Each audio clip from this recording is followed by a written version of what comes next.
You're listening to episode 71 of the Let's Go Comic Show. On this episode, we talk about that DC Universe app. We talk about the Captain Marvel trailer. We smell all of them floppies.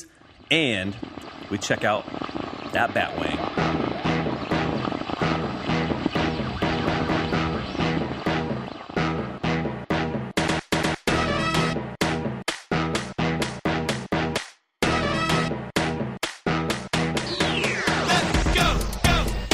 You are listening to episode 71 of the Let's Go Comic Show. My name is Justin. And I'm Matt. Hey, man. How's it going?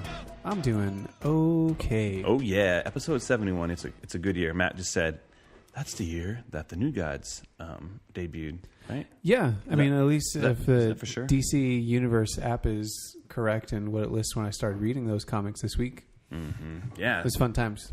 That New Gods app, dude. Pretty fantastic. New Gods app. That New Gods app, I mean, that would be very specific. It just goes ping, ping, it's ping, ping. It's a mother box. Damn. Yeah. Turn your iPad into a mother box. Oh, my gosh. How awesome Oh, would that dude, be? I would love that. Yeah. It'd make more sense like... The Unity! The Unity! If there's three of you guys together. Praise to the Unity. And then Steppenwolf shows up and looks terrible. What if you made your phone like... All it was like a soundboard like kind of thing where it looks like a mother box. You look at the screen. Yeah, mother boxes like typically weren't boxes either. They almost felt like little phone deals. Yeah. So, yeah, I'm down. That'd be fun. You too can have the Astro Force. Yeah. Whatever that is. The Astro Force, dude. I love the Astro Force. I'm a few issues in, and I still haven't quite figured out Astro what the hell Force. the Astro It's Force further. is. It's further than Space Force. Oh. Astro Force will take you further. Further than Astro space. Force. I just picture like right of you, George. That's second term of Just like a Donald badass Trump. like Astro. It's for dogs. Like that's what it is. Scooby-Doo Apocalypse, but with Astro from the Jetsons. Oh, that's the crossover we need, dude. Oh, dude, Oh, dude. I would actually probably read that. Okay, That'd be cool. Speaking of, I would read that. Like we're going to talk about floppies later, but Oh, yes. I went back and forth a little bit on one today that was kind of like, one out of the ordinary, not DC, not Marvel, not Image, and I ended up not getting it, and I keep second guessing it. There's a Dick Tracy comic that came out today. Yeah, the one with Mike Allred on it. Mike and Lee Allred did the script. Oh, okay. and I didn't know he was story. doing it too. And then someone else did the art, and that's what made me second guess it because the cover is Mike Allred. Gotcha. But Mike, I thought he was doing the art. But Mike inside. did the inks, and Laura did colors. Oh man, her colors, dude. So I might go back to that. I don't know. Well, if you Dick get Tracy it, I'll is look just at like it. such like a random like they have the walkie-talkie like app on the Apple Watch now, and I just think of like, Oh wait, it's Dick Tracy. Oh yeah, I'm on my way. I'm on my way. I just remember the ads they used to have in comics when the Dick Tracy movie came out.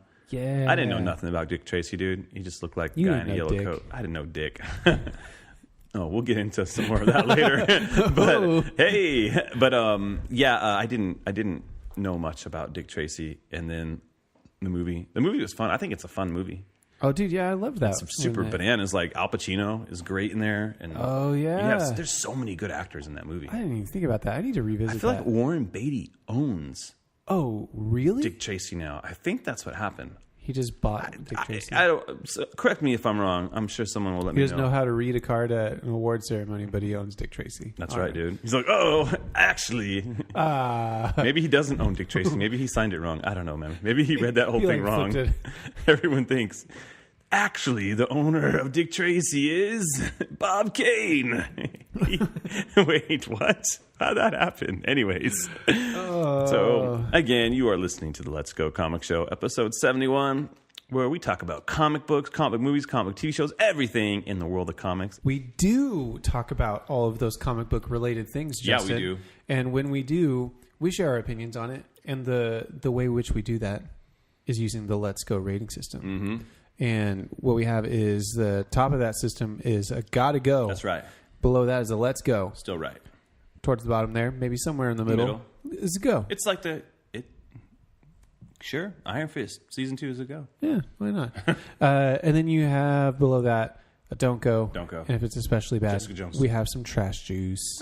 We are glad that you are listening to this show, and if you would love to support the show even more, we would ask that you partner with us, like two gloved Avengers of the night.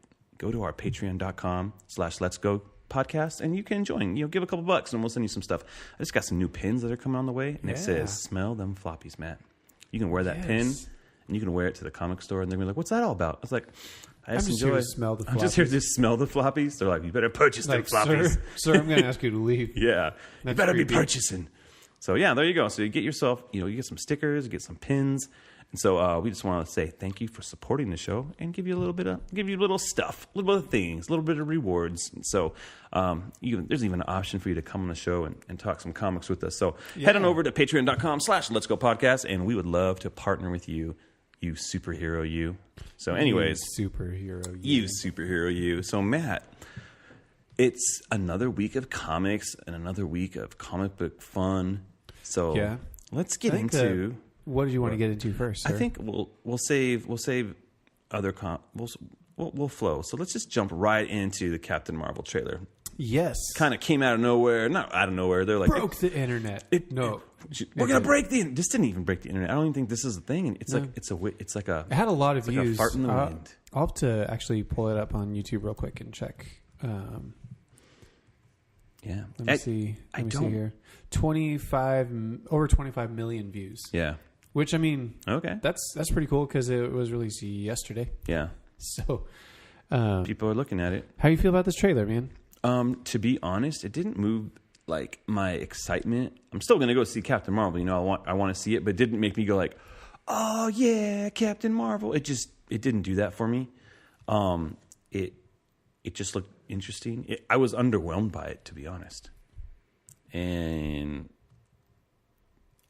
I don't know. I feel it's very silent. It's very I felt similarly. I liked seeing. I think she's cool. I think there's cool elements to it. I like the Blockbuster video. I was more excited about that. I was like, what? See, that's funny to me because I saw that and I was like, oh, that's kind of fun. And then I had this thought. I was like, oh man, is it just going to be a movie full of stuff like that where they're like, huh, 90s, get it, 90s? You like that? Like, oh no, you like that? Because, at least from what I can tell, like, you think of other period films, like, you think of, like, Captain America, First Avenger, Wonder Woman. They're not like, huh? World War I? Remember? Because this is a World War I movie? Yeah. They don't do that. It's just the setting for it. And this already, just in the trailer and the photos, you know what I mean? Like, kind of focusing on the Nine Inch Nails t-shirt, which is fun. Yeah. But I'm like, I hope that's not a focus of the movie. I don't think so, but I think they're definitely going to give you some of that, I think there's like that nostalgia, that fun, like because they're doing that with the Wonder Woman movie. It's going to be based in the 80s. So that's true. I think there's something cool about seeing like these characters in different times because there's some people that are like, I don't know nothing about the 90s. Yeah, so there's something fun about being in a different time stamp. And we get de-aged Samuel L. Jackson, right? Which looks really good. And that scene in the car looked great. Yeah, like the little bit they showed, like that's. And Coulson. Yeah. So no, I think revisiting characters, we've talked about that, talking about this movie in our excitement before, revisiting some characters that we know from later on, earlier in their story. I think that's really interesting. And I think I just keep seeing things like this. I've been in conversations where people are like, how can you not be excited? Brie Larson's awesome. I was like, well, yeah. Yeah, she's awesome. She's great. She's a great actress. And it's I think a really strong choice and a good hire for them, to get a really solid actress like that to play his character.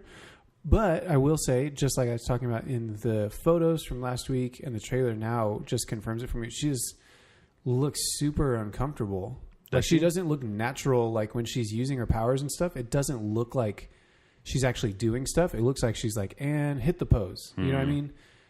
It doesn't look like something that's like this natural extension of her body and who she is. Okay. And that could change for the other stuff. I've only seen a little bit. I'm not going to be unfair to it.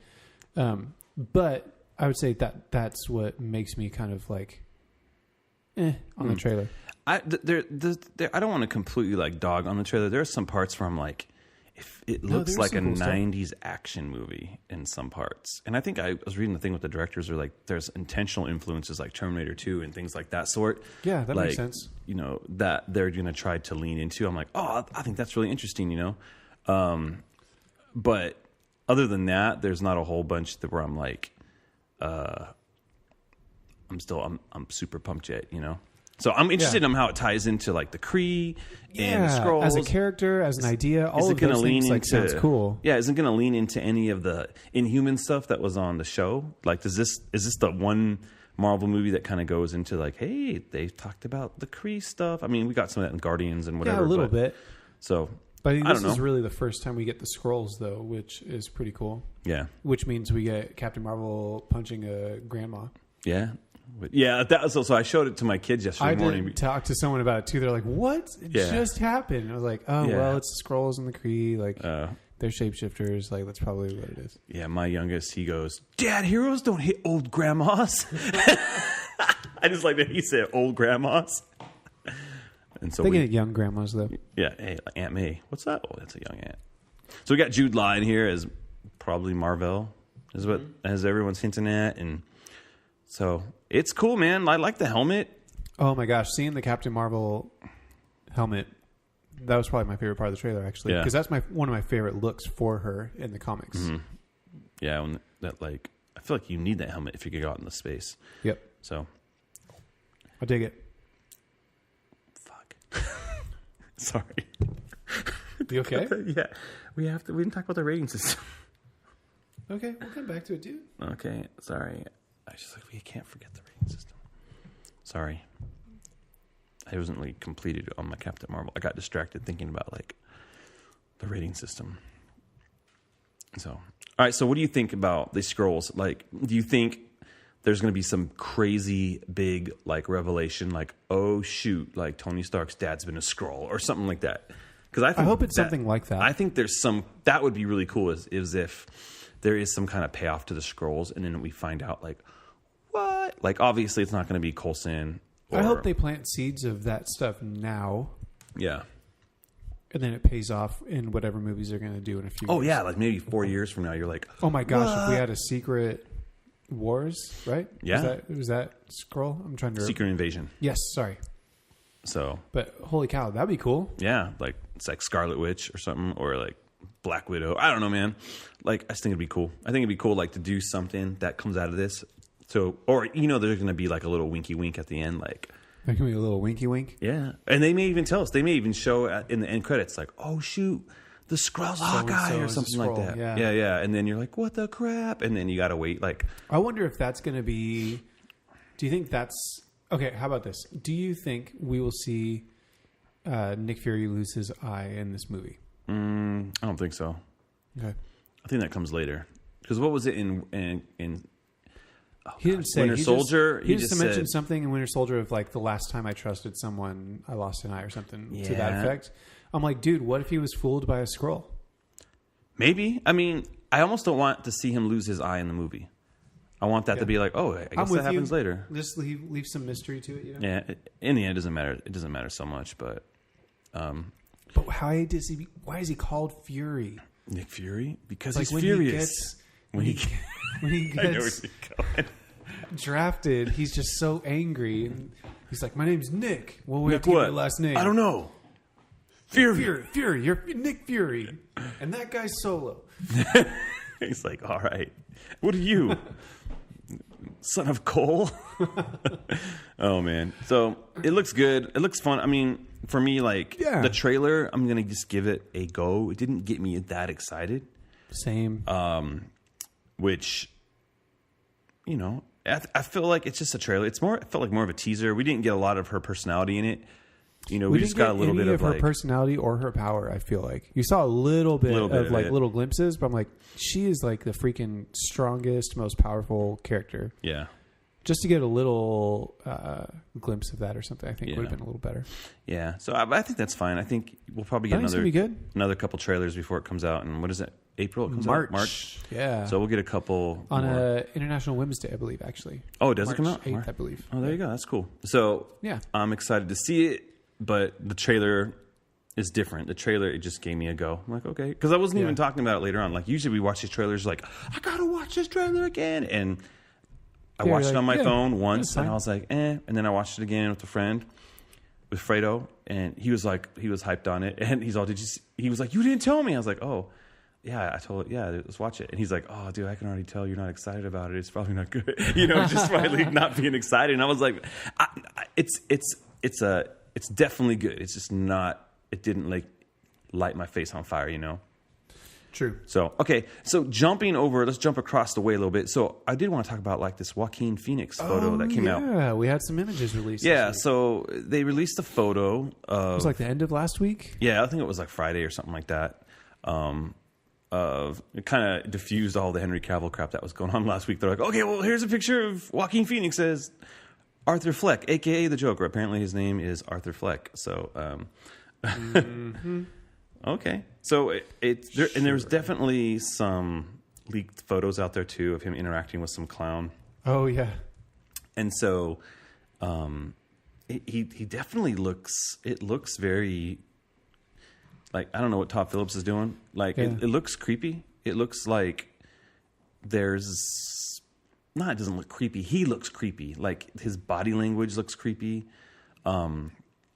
Yeah, and anytime you have the page boy haircut, like that's instant creepiness. Right? Like it's just anytime you have that, because who's the other famous movie character that has the same haircut? Javier Bardem, No Country for Old Men. Gotcha. Creepy. Like that, it's still like instant creepiness. Like you want your character to look creepy without knowing anything about him? Yeah. Give him that haircut. That's true. Yeah, so he's messing with the clown in these photos, and he's at Amusement Mile, which was actually in the Killing Joke comic book. Nice. And so he kind of, like, from these pictures, he just kind of comes off, he kind of looks like a sad, clueless guy. Maybe, like, they're saying he's a comedian, so maybe he's like this nobody that, like, no one really cares about, doesn't have an impact or something like that. But then, like, from the set, kind of ruins it. And sorry if this is spoilers to you, and we don't want to do that. But there's just some set video that someone put out there, and it has him kind of being a jerk to that clown. Like, pulls off his nose, throws it. He's smoking a cigarette. He might be this, like, obnoxious type of cat. Not like a real good comedian, not like a funny comedian. And he's sad in the sense, like he thinks he's funny. He's not funny, but he's just kind of a jerk. I'm getting that vibe off of him, but he's still kind of creepy. So I don't know. I've gone from not caring about this to being more interested in what they're doing. There's a whole bunch of stuff still swirling around, like there's going to be a young Bruce Wayne in it. I'm like, well, if young Bruce Wayne's in it, he's not dead yet. Is he already the Joker? Like one of those deals. But it's a one-off. It's not connected to anything. It's not connected. I saw people going, he looks like Heath Ledger's Joker. It's a prequel to The Dark Knight. I'm like, give me a break. It's not connected to nothing, guys. I know that's the thing. It gets confusing for like the casual moviegoer. Yeah. And it's just a one-off, like, hey, it's a Joker film. He's not going to take over for Jared Leto. He's not going to, even though some people might want that. Like, it's just not a connected thing. So I'm interested in it. What were your thoughts about all this stuff? I am curious. Yeah. I would say it makes me curious. Mm-hmm. It does not make me excited. Yeah. Because I still don't love the idea of a Joker origin taking up an entire movie. Like that just doesn't seem like something that's necessary to me. Okay. But, I mean, seeing the pictures and stuff, I'm like, man, you know what? Who knows? What the hell? Like, maybe this is going to be crazy and cool and weird, and I just need to watch it. Yeah. And, I mean, here's me just kind of like, what's it called? Like, I'm filling in the blanks on my own, right? Like saying, like, mind cannon or whatever? Head cannon. Mind cannon. Mind cannon. That sounds like something the new gods would have. Mind cannon. There's a mind cannon. After that, when you go into the Forever People, the Astro Force, you use the mind cannon in the Astro Force. Yeah, my head cannon for it would be like, what if this is a story of his origin and they don't make it like the definitive one, and they kind of say, because that's where it would work, right? Yeah. Where the Joker is like, here's how I became the Joker, or at least I think. Yeah. You know what I mean? Like that kind of take, I can get behind that. Yeah. No, for sure. And here's what I do like about it. It's kind of this indie type of approach to it. Dude, this movie's only costing them $55 million. So they'll probably finish filming it pretty quick. Yeah, it's going to be out next October. So it comes out in about a little over a year. It's going to have like a small budget. They're going to make their money back. This is going to be one of those deals where like, which is exciting for DC, where they can get their niche. It's like, just let's make some one-off flicks that might be kind of fun takes. You know, what I would love to see is let's do some crazy things like Superman, like Red Sun. That would be kind of a cool movie to see. Yeah, like do that. Do like Gotham by Gaslight. Like, oh my gosh, like a movie version of it. That's not just like just the animated not the movie. animated one that changes it. Yeah. But doing different take. What if they did a Kingdom Come thing? Like, you know, I don't know. Like, yeah, it would be cool. Dust off that obviously, Batman Beyond like idea. Man. Hey, that's not a bad idea. To bring Keaton in there for something. But I think if they make them one-offs, like, you've seen there's been a lot of manipulations going on with Michael Keaton as like Bruce Wayne future. But if they do like these like one-off, real cheap versions, not cheap, but they look like crap, but just like give it a small budget and do something interesting, dude. The potential for something really cool to happen is there, and then also the loss is like, dude, it was $55 million. This movie is gonna be it's gonna make them tons of cash. Even if it does, it's not gonna hit $1 billion, but it's definitely gonna hit. I would say if they even make 400 on this thing, yeah, that's money in the bank. That's like, well, that was great, So, anyways, my meter of excitement has moved to a let's go. Yeah, it went from a don't go. Like when we first started, I don't want a Joker movie. Yeah, and I still kind of feel that way, where it's like, this isn't something I want. Yeah. But, I mean, you make a good point. Like, if it's something to get the win back in the sales at Warner Brothers for some good DC content, then, I think, see what happens. Yeah.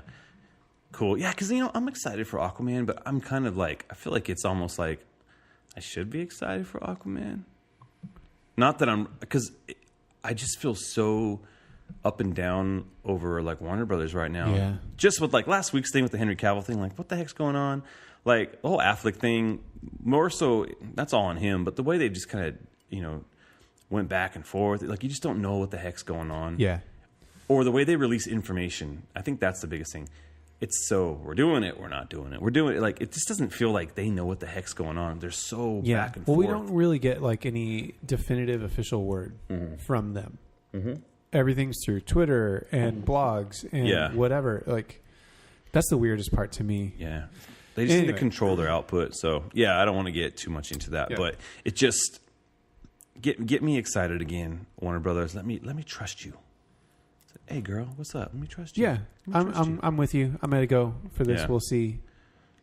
Let's wait and see. All right. So this week, being able to use the DC Universe app. Yeah, my favorite. We talked about it releasing, but hadn't quite used it yet. What have you been using it for, and how have you liked it? Dude, I've been using it for everything, dude. Like, it makes my breakfast for me. I'm just kidding.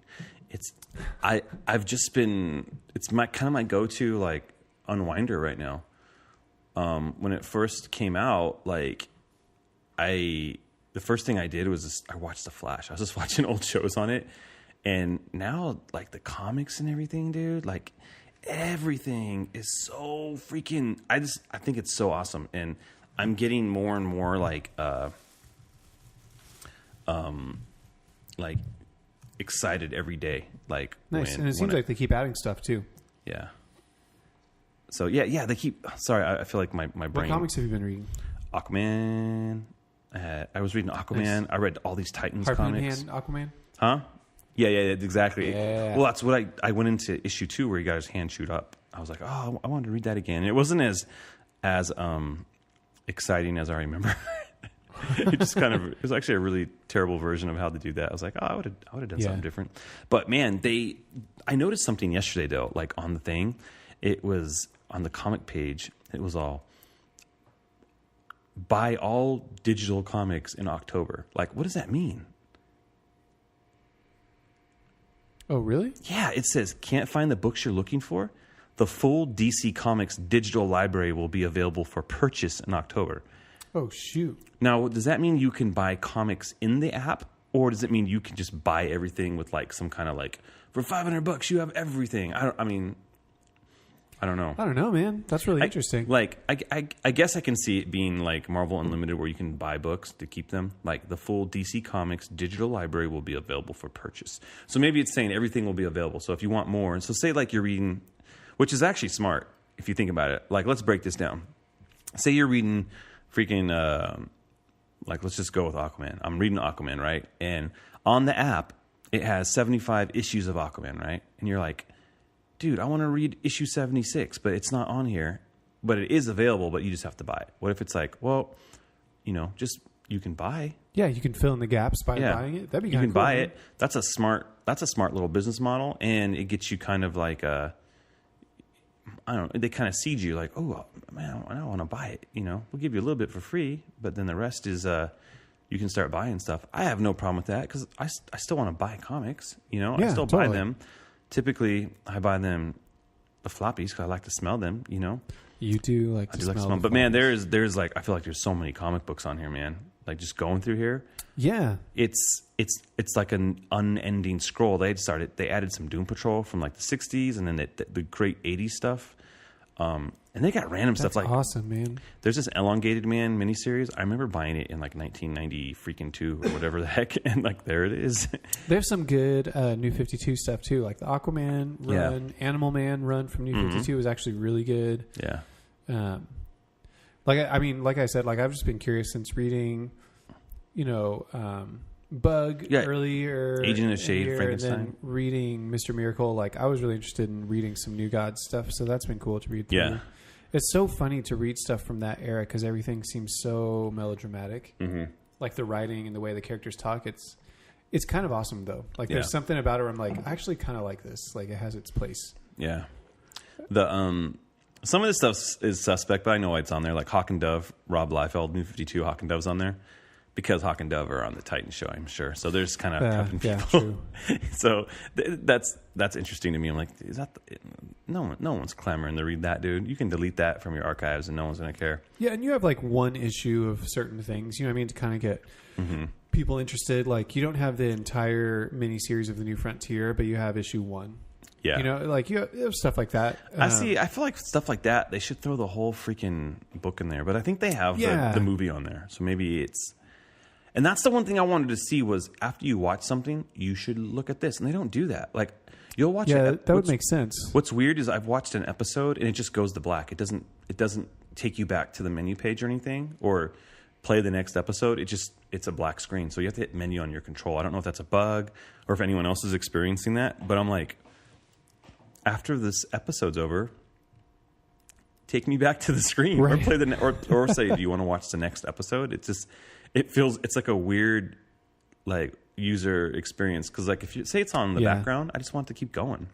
Dude, they have the Penguin, Pain and Prejudice miniseries from New 52, which is really freaking good, dude. It was a great comic. I never got around to reading that one. I'll have to check it out. Yeah, dude. Seriously, I thought it was actually really great, dude. I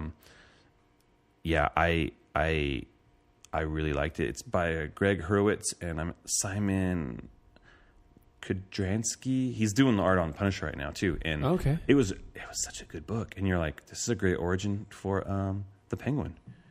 One of the good things that came out in New 52. I really like that. So there's just a whole bunch of little like jewels. Lots of different stuff. Like I'd really like to read through some of Grayson. I never read that the first time through. Oh yeah. So the 80s Booster Doom Gold. Patrol catches a little bit there of the beginning of Grant Morrison's run when he took that one over. I'd like to read some of that. I mean, there's some really cool stuff there. Yeah.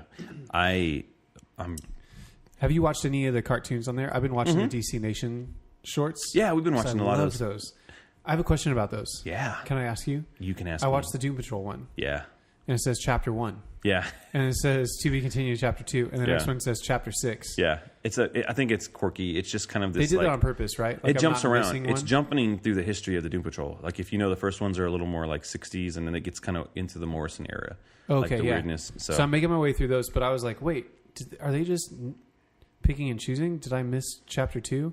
But then I saw it and I was like, oh no, you're doing this kind of thing to kind of mess with people. So this is actually episode 2, but it's Chapter 6. Yeah, I love that they're on there. Dude, I forgot how much these are really fun. The shorts are so good. And there's some I didn't even see. Like I remember Sword of the Atom was really fun.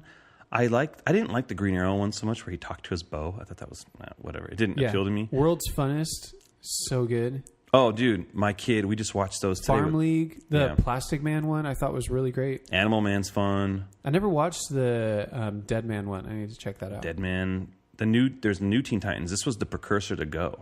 Oh, yeah. That's when they first started kind of leaning into that style. They were trying to figure it out. It was like the in-between Teen Titans and then Teen Titans Go. It was this new Teen Titans. Batman of Shanghai, Creature Commandos. Cool. Vibe is actually kind of fun. It feels like an 80s cartoon. Super Pets was a lot of fun. Mm-hmm. Dude, okay. Vibe. Super Best Friends Forever was one of those ones I'm like, I wish they would have kept that going because that actually seemed like a really strong concept in general. But that short before Teen Titans Go seemed to be in that vein, even though it was superhero. Yeah, they're taking DC superhero girls and they're changing the style to the girl who did Super Best Friends Forever is doing the new. It's such DC a fun girls. style. It's less generic. I think DC superhero girls felt very like generic girl toy. Okay, I could get that. I hope that doesn't sound bad. This Super Best Friends Forever has a really cool style to it, and I loved it. And so when we saw that short, I was like, this is what I was wondering why they didn't just do this, because Super Best Friends Forever was really fun. Like, yeah, it seems like for me, all the shorts, I'm like, this is like the graveyard of awesome ideas that they didn't develop into anything bigger. Yeah, because everything, and it's okay. It's a little bit of like a rant soapbox moment, maybe. Mm-hmm. For me, it feels like everything that they're not willing to do in the DC movies to let things have like a distinct personality and style. Yeah. And just really let someone create something that's unique. Because even like scrolling back through these again, I'm like, oh man, that Wonder Woman short. Yeah, I was going to say the one where she's like 70s kind of driving the car and everything. That was good. That was great. Tales of Metropolis, where you had like I never saw that one. And like those. Everything just felt like it was its own thing, and it just was okay to be what it was. Yep. And it didn't feel like nothing needed to connect, which I'm fine with stuff connecting. I'm not against that. But like more just like everything was like doubling down on like, this is the style this is. The World's Funnest, the guy that did that, Adam. Yeah, he did Wallace and Gromit. Yeah, so just like, this is going to be in this style. Mm-hmm. And it just is. Yeah. And that's it's okay. fun, dude. You know what I mean? Like, I look at all these and I'm like, almost every single one of these ideas, because I haven't watched all of them, to be fair. Like, I would watch a full run of stuff like this. I hope that on this platform it gives them the opportunity to revisit some of this stuff, because it is really fun. Like to do like the original content, even revisiting things like how they did Batman Beyond and the Batman Strange Days, kind of visiting like the DC universe again. Yes, and I think they even put the digital shorts on, not the digital shorts, but they were these web series they did of Lobo and Gotham Girls. I thought I saw them on here. Oh yeah, Gotham Girls. I feel like is I it saw on as here? Well, like look at the Black Freighter. They just have the Black Freighter stuff from Watchmen on here. Yes. Oh, dude, look at they have the weird one-off Wonder Woman pilot. Like, sorry, we're just I don't know if this is interesting to anybody, but it's just really fun to see all the.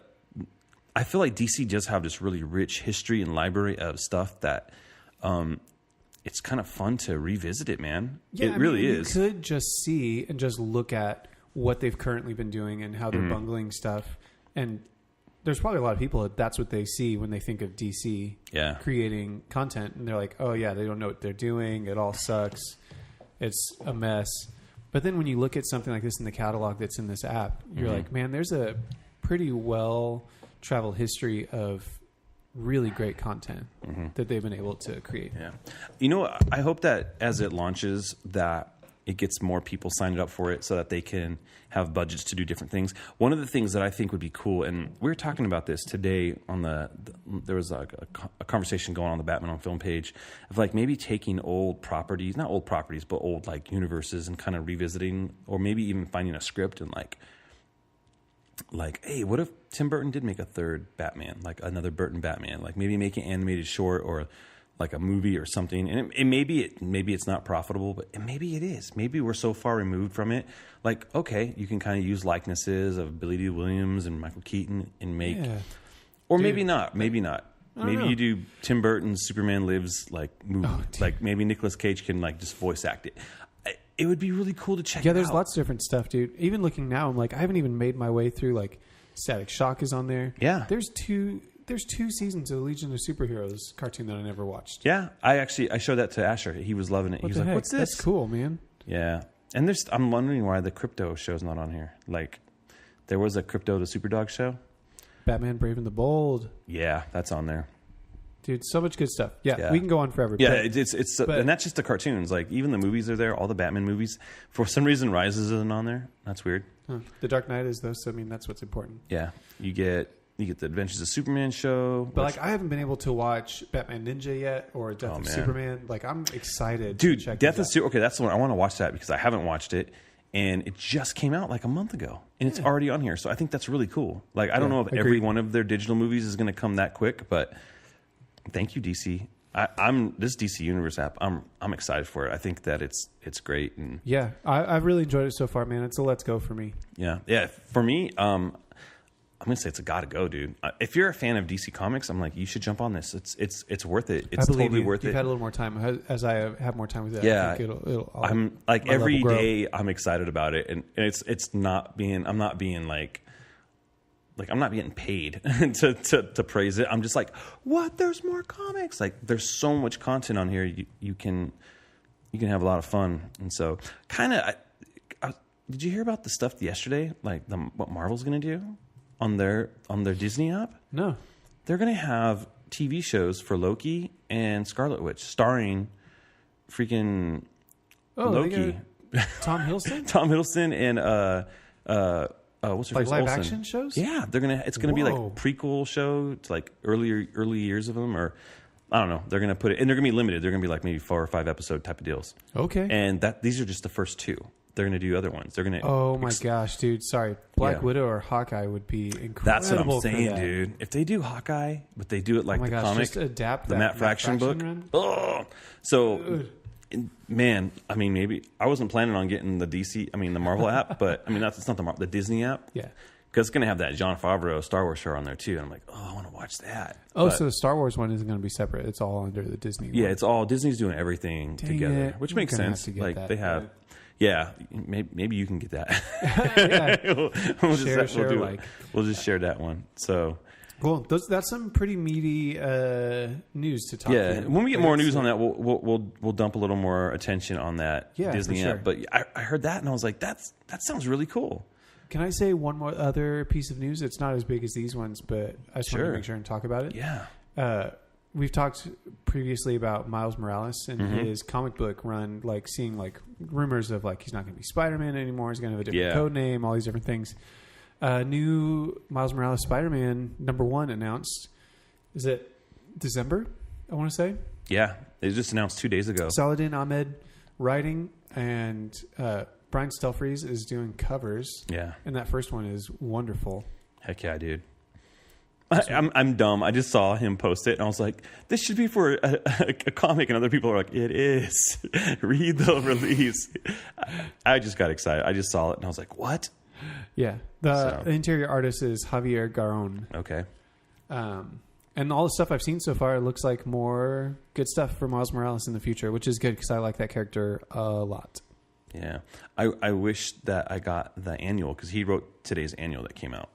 Oh, and I didn't, cool. I didn't pick it up, and I heard it's been pretty good. And he's also been getting a lot of racist backlash today, like that he's writing Miles Morales. It's weird. Internet, like because stupid. He's not black or Puerto Rican. Yeah, so it's it's like people are just like stupid. Dude. He's also not a teenager.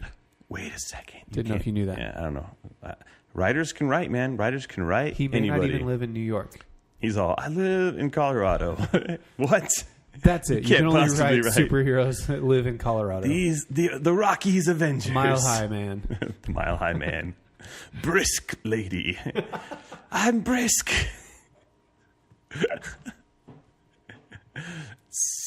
The Ski Twins. I don't know what kind of story you're writing right now. It's the Colorado, like the high bots. They're just called whatever. They're not the Justice League or the Avengers. They're the Mile High Club. Oh my gosh. Oh boy. Denver's finest. The Colorado Rockies. That's that baseball team, right? Yeah, their home base is probably like underneath the stadium. Okay. That's Saladin Ahmed. They call me Red Rocks. It's Red Rocks. Yeah. So. Oh man, I'm sorry for that, everybody. No, that's okay. That's cool. That's fine. Yeah. So okay. Hey, so Miles Morales. Yeah. There we go. That's the news. Hey. So let's get into the big thing that happened this week. The big thing. Is this moving into floppies? This is a big floppy. This is a big floppy we're going to talk about, man. Every sense of the word. Yeah, man. So today, the first comic of the DC, whatchamacallit, the DC, what's it called? Black Label? Yeah, Black Label came out today. Big old oversized comic book.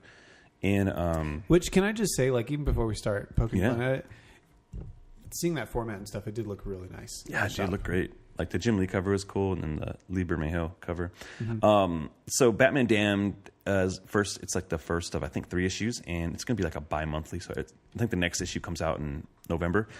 Anyway, so today Batman Damned #1 came out by Brian Azzarello and Lee Bermejo. And Lee Bermejo, he did like the Joker one-off, and he did Luthor. Lex Luthor, yeah. He does a lot of covers and stuff. He's a fantastic artist, and then Brian Azzarello from everything he's written. Anyway, so it was a cool story. This isn't spoilers. This was in the setup. It was like Joker's dead.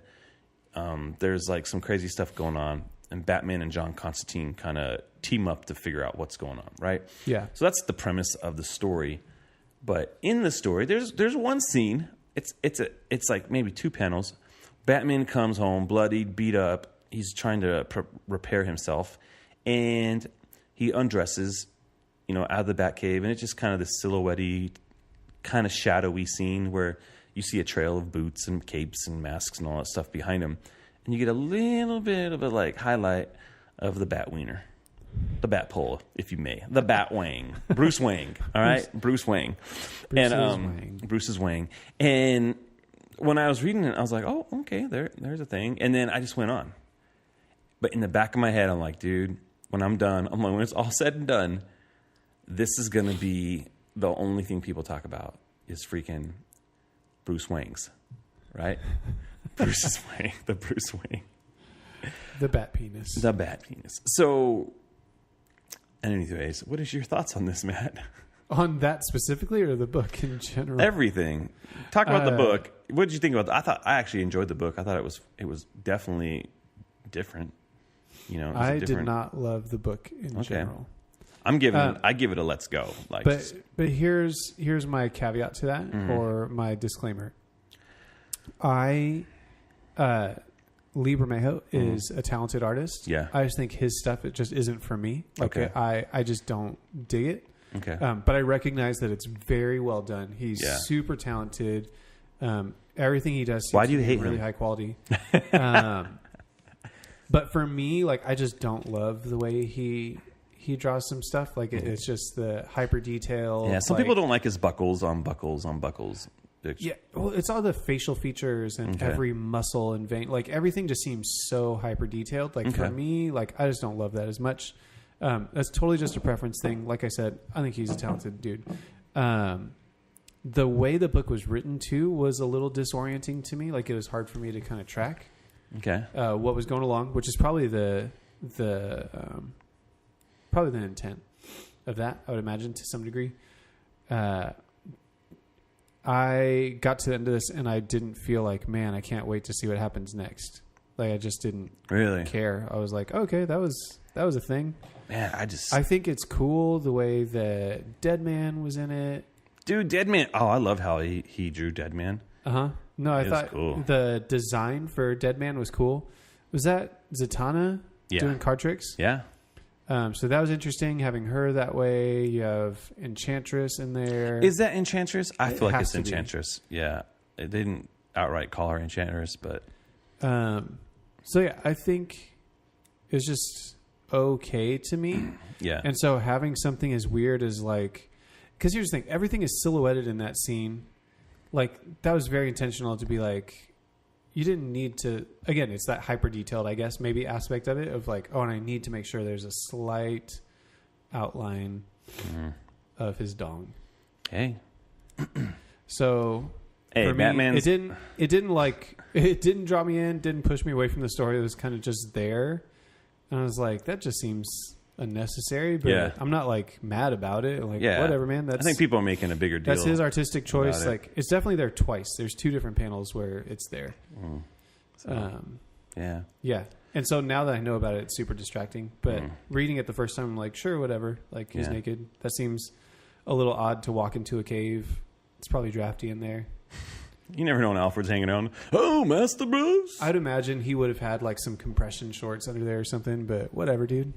You know what? It's not like there hasn't been a dick in the Batcave. Hey, Dick Grayson, you guys. Dick Grayson. Innuendos. Hey, so the only thing in the story that I didn't like, and here's the thing: this isn't like a canon. This is an out of universe, continuity type of story. FYI, it was Thomas Wayne kind of having this affair they're alluding to. Yeah, did not love that either. I didn't like that, but Thomas Wayne's supposed to be the upstanding guy of Gotham, like kind of the hero. And I didn't really like that. But we don't know if it's true or not. Like, we're still in this weird, Batman is dreaming and having weird, walking around naked. And, there's just... Yeah. So, anyways, I just Joker, think... Jesus at the end. So, yeah. Oh, yeah. Yeah, there's definitely some, like, disturbing things going on. But one of the things that I like about this, it's kind of in that same vein as the Joker story we were talking about, like the movie. It lets you do a little bit of a different spin, and have different creative freedoms, Yeah, and they're definitely leaning into that. Yeah. I say more power to them. I think they should just call those movies, Black Label films. I think keep the branding across both media, DC Black Label movies and DC Black Label like comics. I think it just makes sense. Like, why change it? But the weird thing, they're going to backpedal a lot of stuff into it. Kingdom Come, Batman, White Knight, they're going to throw all these things into Black Label. Oh, all those are going to be Black Label. They're going to republish them as Black Label. Interesting. Yeah. Yeah, so it's fine to me, man. Like, it's one of those things where it's like, when you have like a hard R rating, like, you're like, we have it, so we're just going to like take advantage of that and just throw in stuff because we can. Yeah. Maybe, I don't know.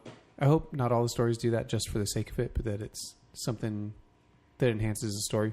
Yeah. For me, like, again, I'm not like mad about it. It's just, I don't know if this one is quite for me.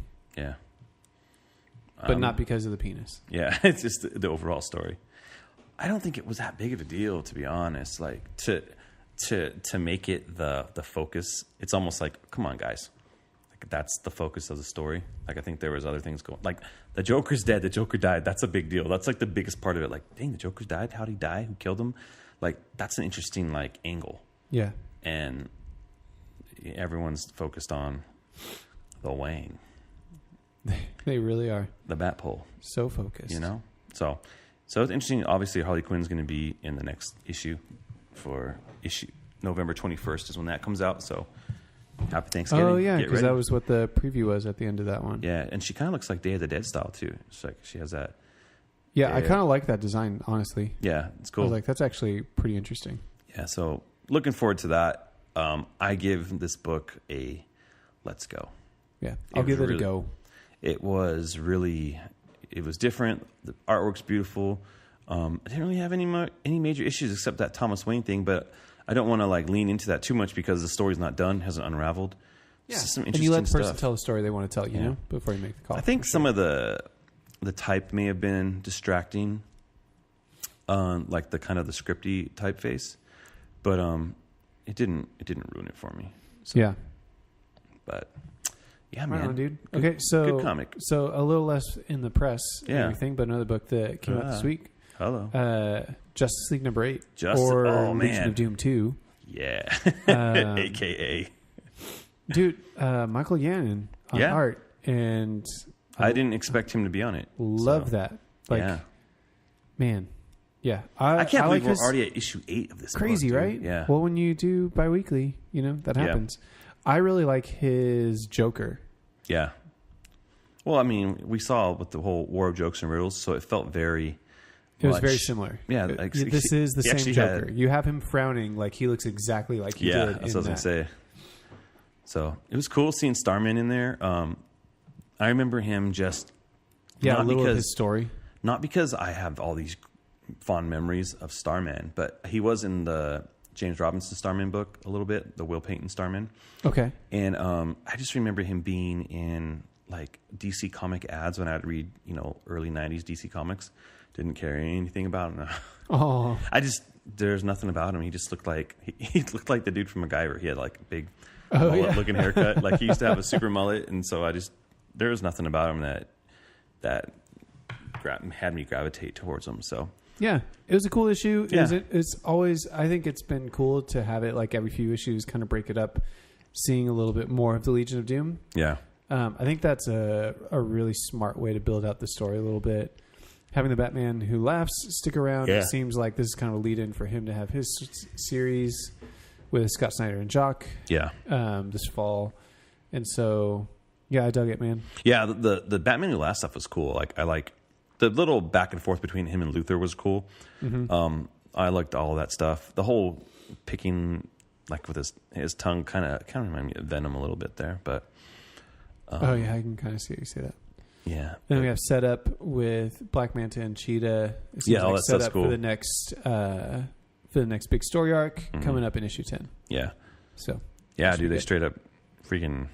Yeah, they're gonna kill Poseidon. Yeah, dude, her whatchamacallit, the tear of extinction in her claws. That was cool. Kind of upped her ability to take people out. It did. Yeah, I was like, oh dang, dude. So Lex can you feel the graveyard of the gods? Powered up like crazy. Everybody in a way. Yeah, it's good. It was good. This was a good comic book, man. Yeah, it's good stuff. Good writing, good art. Love it. Dialogue's good. Yeah, dig it. And it's big. It's fun. Like the fact that he's keeping this up for 8 issues is really impressive. Yeah. Well, the whole team working on it is good because I know James. James Tynion. Yeah, he's doing this one. He's up on this one. You know what it reminded me of? There was some other news. Like I know we talked about Miles Morales' book coming out. Did you see the art for the new John Jones comic that's coming out? The Martian Manhunter book? Yes. Dude. I'm trying to think. Riley? No. Somebody. Oh, gosh. Dang it. Sorry, everybody. Yeah. I should remember. There's a lot of stuff going on, dude. Like, there's a lot of interesting... And that's also... coming in December. Yeah, dude. A lot of stuff coming out in December, dude. There's actually just a lot of things coming where I'm like, what the heck? Like Brian Edward Hill is doing a Killmonger comic for Marvel. Like, so we have Steve Orlando and artist Riley Rossmo. That's it. So Steve Orlando, I'm not going to lie, like in this, and Riley Rossmo. Yeah. They're like who previously collaborated on Batman, Night of the Monster Man, and Batman in the Shadow. Mm-hmm. Like Batman, Night of the Monster Man was kind of lame, and that's not a great thing. But then you look at the concept art that Riley Rossmo is doing for this one specifically, and it looks awesome. Yeah. It looks really different, really cool. It reminds me, you know what it reminds me of? What? It's so stylized. It reminds me of the Power Man Iron Fist book from last year. Oh, okay. All right. I can see where it just seems like very different, very stylized. I'm into it. And we get more John Jones action with him being a detective. I mean, the art just by Riley Rossmo looks great. I love that image of, he just looks like a super alien, but I love having the police badge around his neck. Mm-hmm. Looks really cool. And so, I'm actually interested. Like there was the old Martian Manhunter book by John Ostrander that it went on for a while. People said it was good. I just never picked it up. I like John Jones in the Justice League. That's where I like how he interacts. Mm-hmm, mm-hmm. But I'm curious. It seems like an interesting, dude. It seems like a strong concept when you read about it. So I mean, I'm really interested to see what they do. Yeah, there looks like there's some cool stuff going on. So I'm definitely interested in checking the book out. But yeah, there looks like to be a whole bunch of like new stuff coming out. Like I want to check out the Aquaman book with Kelly Sue DeConnick working on that. Mm-hmm. Like there's like this Batman's teaming up with the Penguin in Batman 60. Like there's some really interesting stuff coming down the pipe. And then Mitch Gerards is going to be working on Batman as well. Yeah, number 61. Yeah, so there's just a lot of cool stuff going on, man. In the comic, I'm just so excited for all the cool comic stuff that's coming out. But sorry, I know this is kind of like a preview news. We just kind of went back into a preview news type of thing, but we do tangents. tangents are okay, dude. DC will reveal Hawkman's true origin in December, which that's confusing. Like, I don't even care about that. That doesn't do anything for me, man. I'm like, okay, there you go. But the one other thing that made me sad is the news that Marvel is teasing the end of Daredevil. I'm like, why? What do you mean? What's that mean? Don't end Daredevil. Why not, man? It would be weird. Like, it's one of those books I've consistently get. Like, and I've been really enjoying it, and so Charles Soule has been really killing it on the book, and so I don't know if it's like something they can do to like get another #1. I'm not into that. So yeah, they just tweeted out an image. It's the end, and don't end Daredevil. I know. Sorry, it doesn't sound very exciting. I was just kind of like, oh yeah, there's actually a lot of things like that I was processing. So all right, we'll jump back into these reviews. So what would you rate the latest Justice League #8? Oh man, oh gosh, I don't want to say it's a gotta go. It was really good. It's a let's go for me. It's a let's go though, man. It's strong. It's a really good book, man. Like, why are you not reading it? Yeah. So dig it. Keep it up. All right. Real quickly, Batman 55. Yeah. Well, man, you can't real quickly that one. You can't real quickly that one. You can't triple stamp and double stamp. Yeah, dude. Sorry, dude. We'll take the appropriate amount of time for it if you want. Okay, so Batman 55. It's worth talking about because there's just a lot of I don't know, the way they set it up, especially the last issue with 54. I feel like we never talked about that one on the show. I don't think we did, but it was a really great, like, it was a one-off issue. It was just the relationship between Bruce Wayne and Dick Grayson. There's a lot of flashback. I thought it was really well done. I remember thinking I didn't love the art at times. Really? Matt Wagner? But the story was so good, though. It reminded me of the Super Friends, like 2 issues. Where like a lot of the dialogue interacted with each other between the flashbacks and things were reflecting back on each other. Do you know what I mean? Like there was like symmetry and callbacks, and like one conversation would finish the phrase like in the present. You know what I mean? Like I loved the way it was written. Okay, sure. I got what you're saying. It definitely, it's a different art style. We're not used to it, but it was one of the things where the cool thing was Matt Wagner's son colored it, and they fired him from the colors. Did you say the cool thing is that they fired him? No, the sucky thing is that. The cool thing was that his son colored it, and it looked really cool. He showed some samples, and then DC's like, no, we're going to have someone else color it. Oh, no. And he was really pissed. I bet. And anyways... dude, as a dad... I would be so pissed. Yeah. I mean, his son's grown. It wasn't like a kid, but it was like, but it was like, but he's all, dude, how cool is that? Like Batman and his like surrogate son and me and my son. And anyways, sorry to bring that up, but it was a cool book, and it kind of set up this the relationship of Bruce and Dick. And I love it because you don't get a lot of Bruce Wayne and Dick Grayson stories. Yeah, currently, and so with 55, apparently do get a lot I and Batman stories. Hey, in Batman Damned, you get all the dick. Well, and what you, what I liked about that issue though too, to talk about Batman 54 is the way that Bruce cared for Dick when he first took him under his wing. Yeah, being reflected in the way that Dick was then trying to care for Bruce. Yeah. Now. I thought it was really cool, really touching. I thought it was great. Yeah. So as you're going through this whole story, and just FYI, people, spoilers are going to come your way. We're going to spoil this comic, dude. And so if you haven't read it, you might want to like just hit pause and whatever, just because. For Batman 55. Yeah, and here's the thing: like DC didn't do a really great job at hiding this information, because you're in the back of your head. I was like, wait, is this what's going to happen?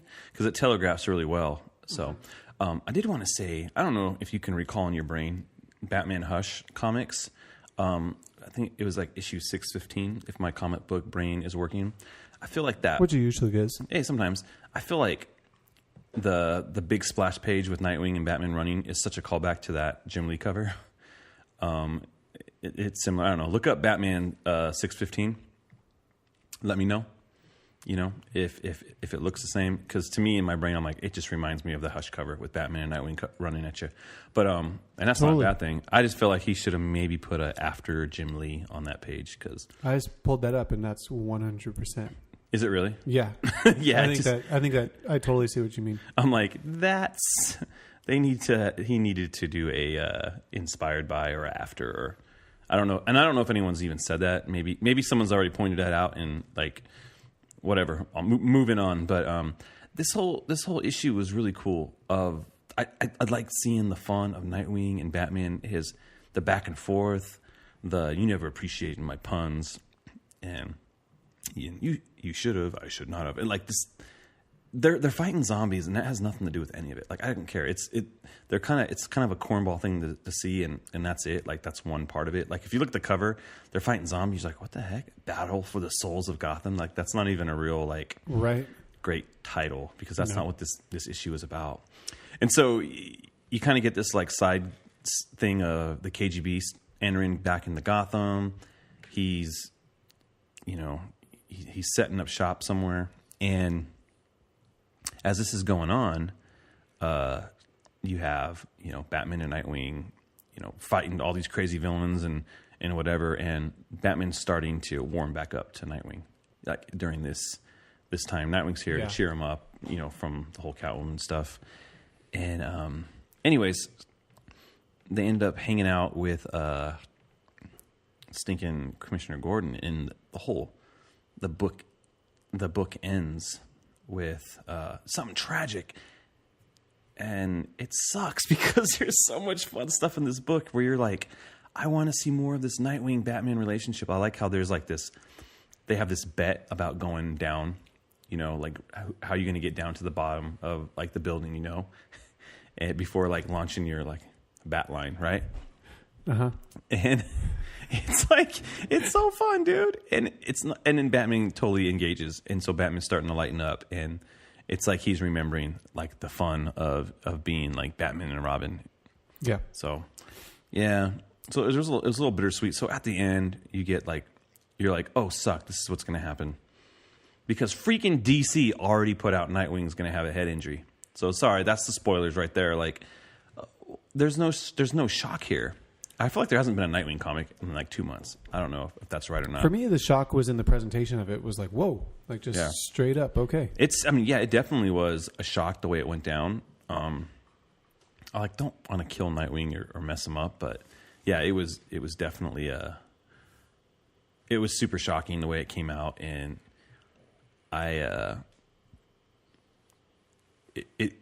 I guess what I was going to say was like, even though I was spoiled on that it was happening, it was still a shock, and still like, oh man, why? It was still a gut punch. Yeah, it was a gut punch because of the way Tom King was writing the story and how great it was. Like, Tony Daniels just like killing it on the art. Tom King just still like, he just really gets these characters. Like, he gets like the fun side of them, the dark side of them, like all the little nuances to the relationship, and he did it really well. And so,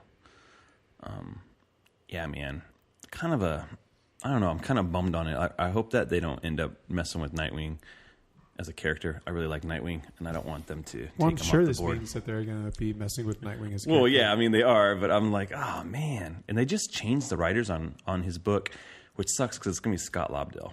I'm not pumped on Scott Lobdell. Yeah. So, yeah, we'll see what he does, dude. He'll probably give him, like, bird wings or something, so we'll see. He's probably going to wear a helmet now. He's like, I don't want to get shot in the head. Give him his night wings. Hey, night wings. So anyways, this issue, let's go. Like, yeah. No fight there. No fight. Yeah. You don't have a whole bunch of things to say about Batman 55, Matt? No, it's good. I feel like it's pretty straightforward. Okay. There you go. I liked it. I gave it a let's go. Matt gives it a let's go. So let's move on, I guess. Let's move on, dude. Moving on. I can talk about Thor number 5. Yeah, you will. Today. Yeah, you will. It's really cool. Jason Aaron, I want to say Christian Ward was the guest artist for this issue and next. And it's really, really good.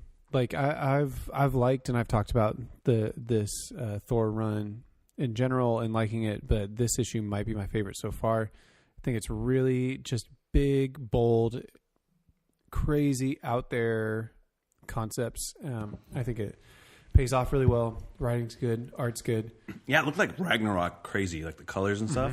I didn't read this issue, by the way. I just kind of flipped through the last few pages. Because this is almost like a different storyline for Thor than what was going on in the first 4 issues. This is Thor as All-Father, has daughters. It's like eons in the future. Is it kind of similar to how the what was it? What was the Thor book? It was a couple of years Mighty ago. Thor? Was it Mighty Thor? Where it kind of had 3 eras. Of It's Thor? exactly the same. Like it actually picks up from. Where it's that picking one up left the. off. Okay, gotcha. And so, man, like I'm really tempted to go back and check those out now, just because I'm really, really digging this a lot. Yeah, those are fun Thor books. Like when I had Unlimited, I was reading them. They were good. Yeah, there are a couple of reimaginings, I'll say, of fan favorite characters that for me hit really well and I think are really fascinating, and I loved it. Like I would say Thor number 5 for me is a gotta go. Okay, so the last page, I'm not going to spoil it. I think you should read that book. I looked at it and I was like, what the crap? So I got to go back and read these books. I read the first issue, so I need to hit 2 through 5. Yeah, dude. So good. Yeah. It's been really, really fun. It's really fun. And I think I've said before, this feels like Ragnarok, but like less goofy, a little more epic, but still really lighthearted and big and bold. No Thor throwing the balls at windows? Nope. Okay. I can't do that. I can't do that. Okay. So finally. That's what I say. Thor number 5. Finally, we're getting close to the end of Mr. Miracle. Mr. Miracle number 11 came out. Oh, man. By, again, Tom King. I know. And Mr. Ads. And, man, this comic, dude, it deserves every award it gets. Where do you even start? Do we start with the veggie tray? Jeez. Because one thing I've learned in all my years as a god on earth, never underestimate the power of a good veggie tray. Right. I love veggie tray. That joke pays off. Yeah. And I like that a lot. Mm-hmm. We get 9 whole panels of Darkseid eating carrots and dip. It's so weird, man. If you didn't accomplish anything else, Tom King and Mitch Garrett's, this is what you accomplished. Yeah. I don't know if anyone else will ever accomplish such a feat. I love it, dude. Can you imagine just getting the script? Crunching on some carrots. Darkseid's eating carrot sticks. Dude, that's so great. Yeah. Or a baby trying to grab his nose. Like, there's just so many great moments in this. Yeah. And you're waiting, like, the great thing about this issue is you're waiting for Darkseid to kind of back off of his deal. Like, hey, you give us the sun, we're going to, we're going to end the wars, we're going to free all the people that are in jail. Mm-hmm. And then he's going to go, nah, sucker. Not what happens. Straight up, Mr. Miracle breaks the deal. Oh, after Darkseid has pulled out his eyeball so that he can, that's what I'm saying. You go straight from like eating carrots, baby got your nose moment, and then Darkseid straight up just pulling his eye out, and then Big Barda squishing it in her hand. Like there's like fruit, bro, all like over a tomato. the place in a great way. And then you go straight into Scott talking to Jake. Yeah. About like how like I don't remember what my dad said, but I feel like I felt it. So maybe don't remember exactly what I say, but I want you to feel it. Like the speech.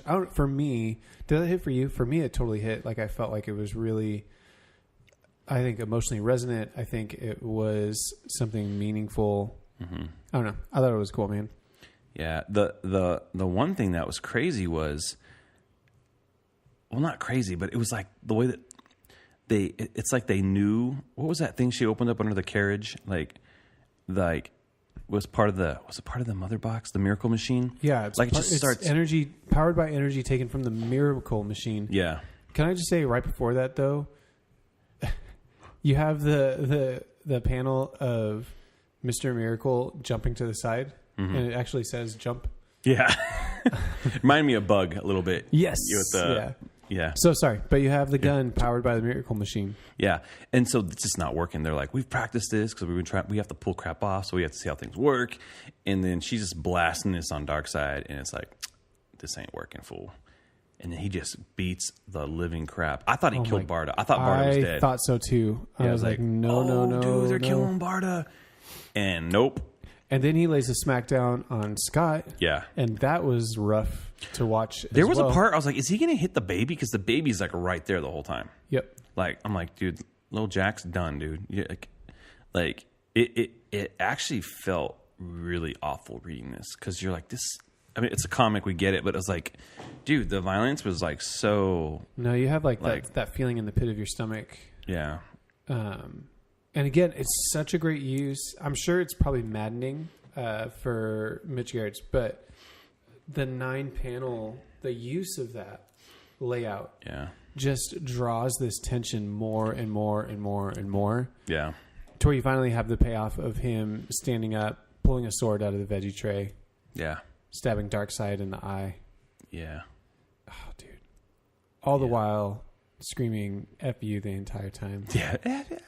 And I love the back. Here's what I love about this book is you get a crazy scene like that and then you go right into like, why'd you cuss in front of the kid? Like, yes, dude. I love it. You know, like it's stuff like that is why I freaking love this book. Yeah. It's like, I'm like, this needs to be a TV show because it's so like actual. It's these are real people bananas. who are actually gods, who are actually superheroes, who are actually real people who have a kid who freaking brought a veggie tray to Darkseid. Like, it's so ridiculous. And then the end freaking like, oh, dang, it wasn't the sad. It was freaking Metron. Like, this plan was great, you know? And this kind of ending of like it's almost like you're supposed to be with these heroes, you know? Yeah, like, why are you here? You should be with these heroes. Yeah. So did he organize this whole thing? Yeah, that's what I'm thinking. Like, is he behind this? Is this real? Well, that's what I'm thinking. Like going back to the first issue where he's like he commits suicide, but they kind of referenced that last issue, right? Like, you did this to me. You're putting me through all these things. Well, and all these glitches, those are showing up again, but with Metron. Yeah, that's true. So has Metron been watching the whole time, or has he been orchestrating certain moments? And then my question. Here's a weird question I have. I don't know if you can even answer this. It doesn't matter. You see Orion there to the right, like he's wearing his new 52 costume. Like, I thought Orion was dead, or is this a different version of Orion? That's what I'm saying. Like, do you see that? You see Light Ray is on there. Yeah, he's not gone anymore. Like, because remember, Light Ray was taken out. Yeah. You got John Jones, you got Deadman, you have Superboy. You got Robin. Highfather is right there in the middle too. Yeah, so and he was definitely supposed to have been dead because Mr. Miracle is Highfather right now. Yeah, well, you got Metron in the middle. It's everything's coming out of him. So. And so where you got Wally West Flash there, you got Flash, you got Swamp Thing. So is he saying, like, is this an alternate, like, reality? I don't know, man. And he pulls him into, like, the main continuity? Well, Tom King said this all takes place. This is all in the DC continuity. Universe. Yeah, so who knows, dude? I don't want to think too much about it. Like, there's one more issue left to explain it all. I love the last page. Yeah. Because you have this look of just, like, shock that Scott has, completely beat to crap, but then you have him ever so slowly pulling up a little mini carrot to his mouth and taking a bite of it. Yeah, well, it's kind of like a human, like, what do you do? It's like, this veggie tray still here. Veggie tray. And in the middle of that, when they're talking about the baby's first word is going to be a swear word. Yeah. And he's fuck. Oh, man. I love everything about this comic. I can't wait to buy it again, like as a freaking hardcover. Like to go through just this one issue. Not even talking about the whole other 10 issues, right? Yeah. This one issue, we have this totally goofy scenario, this really heartfelt dad moment, this really gross eye pulling out thing, this really crazy beat down, a really crazy plan that goes into action, this huge twist of like what is actually going on, and then back to like laughing at a baby saying a swear word and him eating a carrot stick. Like this, it has so many different things in it. I just love it so much. Yeah, and all done in 9-panel. So I wonder if Mitch just like copies like that panel. Okay, I gotta do the background of like the stone because you don't want to draw that over and over and over and over again. Yeah, and just you know what I never thought, I didn't think about too. He's all digital, so none. What do you, is that spread of all the heroes? Is that the only time this whole book that we haven't had 9 panels? No, there's been other pages that haven't been 9 panels. Okay. Yeah, it's mostly done 9-panel, but it sticks out to me as something that is meaningful in this issue. I just don't know why. Well, I think because in storytelling like this, like the 9-panel is great for like communicating like the flow of a story, but you get to there's just this big burst of like action and energy. Gosh, I feel like I'm right, but I feel like I'm wrong at the same time. Like I can't think of a page that stands out as like this big, like a big splash page. It feels like a big moment, right? Yeah, but I can't. No, but I just can't think of like was there a page? I'm probably before the last issue comes out in October. Gonna go through them all. I think I'm gonna go back through everything before I read that. Okay. Yeah, I'm like, man, I don't know, dude. Because I want to be reminded. I want to catch anything that's like a reference back to it, all that kind of stuff. Yeah. Well, that's what I hope they do with like a special edition hardcover. Like they do something that's like, oh, here's what we were doing here, I have no qualms about owning all the single issues and the collected edition. I almost want to go back and get each cover. Like I want to get the Gerard and I've kind of flipped back and forth. Yeah, usually I do the Nick Garrington covers, but I don't typically do that.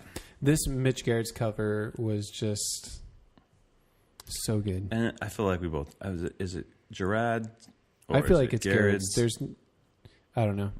Sorry. Sorry, Mitch. If you're listening. I know you're listening. And you're not, but you might be. So, Matt, I think you're right. I think it's all been 9-panel. It just felt like a big moment to me. I'll have to go back and check. Yeah.